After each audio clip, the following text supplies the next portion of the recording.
Lonely Broadcast, Book 1, is a 2023 horror novel by Kel Byron. I can't really remember how I found this one. I might have fallen down the readers also enjoyed rabbit hole on Goodreads and ordered it, along with a handful of other indie horror books that might end up reviewed on this channel. I don't know, it'll depend. So when I was thinking of books to read and review for this channel, I looked at this one and said, sure, why not? I know nothing about this author, 100% unfamiliar with them or their works, and so I decided to plunge in and hope for the best. And I love this one. I'm actually really excited about this because it feels like most of the books I've read for the first time and recapped on this channel, I was lukewarm on at best, but I really enjoyed A Lonely Broadcast, so much so that I ordered the sequel before I was even done with it. So I'm not going to do a full recap because I sincerely want you to go out and read the book for yourself, but the basic overview of the plot is this. Evelyn McKinnon is a young woman returning to her hometown of Pine Haven, which might be in Vermont. I seem to recall the Green Mountains being mentioned, and those are definitely in Vermont, but I don't know, the state is never named specifically.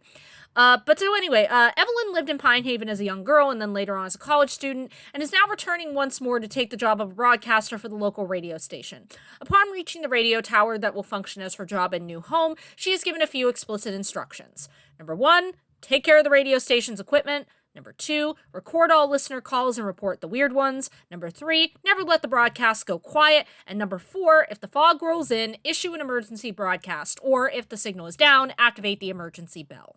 Almost immediately, Evelyn is confronted with the weirdness of her new job. She hears a woman crying in the pipes of the sink. Some of the calls she gets at the radio station are very sinister. There's a crow with human eyes watching her from outside, and also that the fog carries things with it whenever it rolls in, hence why everybody needs to stay inside when it rolls around. Shortly after taking the job, Evelyn acquires a part-time fellow broadcaster named Daniel. Soon after he's hired, Daniel's hearing is severely damaged after receiving an eerie phone call from a listener, quote-unquote. About halfway through the book or so, we're also introduced to Finn, a sheriff's deputy traumatized after an incident involving a small child and the things in the forest. In the later half of the story, he effectively becomes part of the radio tower crew. Much of the story concerns itself with Evelyn, Daniel, and Finn trying to survive various encounters with the forest, as well as understand what the things in the forest are and why they give Pine Haven so much trouble. So apparently A Lonely Broadcast, according to Kel Byron's Goodreads profile, is a rework and reimagining of her previous work from Reddit's No Sleep forums. I haven't looked into this, I've never been on the No Sleep forums, so I don't know how closely those works resemble this kind of final product. But the first few chapters of the book kind of give this started off as a collection of short stories vibe, like random stories from Evelyn's perspective. I would have been perfectly fine with that anyway, that can be a great story too, but I was still pleased to see that the story quickly became more cohesive and solid as its own kind of unified plot. I was a little worried initially that this was going to be quirky. I am not a fan of quirky, or rather, I'm really picky about quirkiness, particularly in my horror stuff. I like Twin Peaks, for example, a show that most people could describe as being a little bit quirky, and it definitely comes across as the product of a sincerely strange and offbeat mind. But it was also sad and serious and scary at times. It took itself seriously enough that I could take it seriously, particularly when the dramatic elements of the show came in.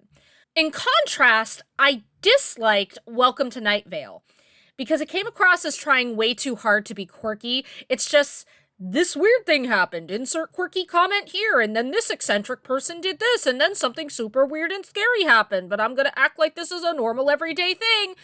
And I wasn't into it, and I had to hide that opinion for a very long time because if you expressed that you didn't like Welcome to Night Vale back on Tumblr in 2014, there was a really good chance you'd wake up one night to find 5 teenagers with white hair and purple sweater vests choking you out. I've digressed. In any case, I was a teensy bit concerned at the beginning of this book that I had picked up something akin to Welcome to Night Vale. I was very pleased to see that the book turned out to be more like Silent Hill, but funnier. Funnier, Jenny. Silent Hill isn't funny. Yes, it is. Fuck you.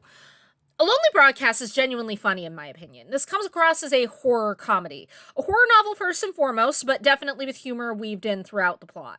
Evelyn, Daniel, and Finn all have a very natural chemistry and rapport with one another, and it makes their banter and commentary come across as very realistic and sincere while still making you chuckle.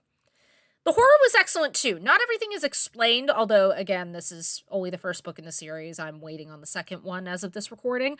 But as the story goes on, you start to see how all these seemingly random, weird things that Evelyn's witnessing are connected to one another. And I thought that the thing at the center of the horror was a very unique horror antagonist. I'll word it like that to leave some ambiguity as to what exactly it is.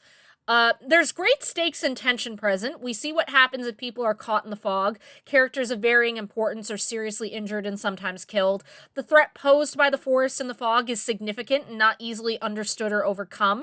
So you get the vibe that the characters are really taking a risk anytime they choose to voluntarily engage with it. You also get a sense that the plot is building up to a bigger confrontation with a few more answers, which makes the payoff at the end even better.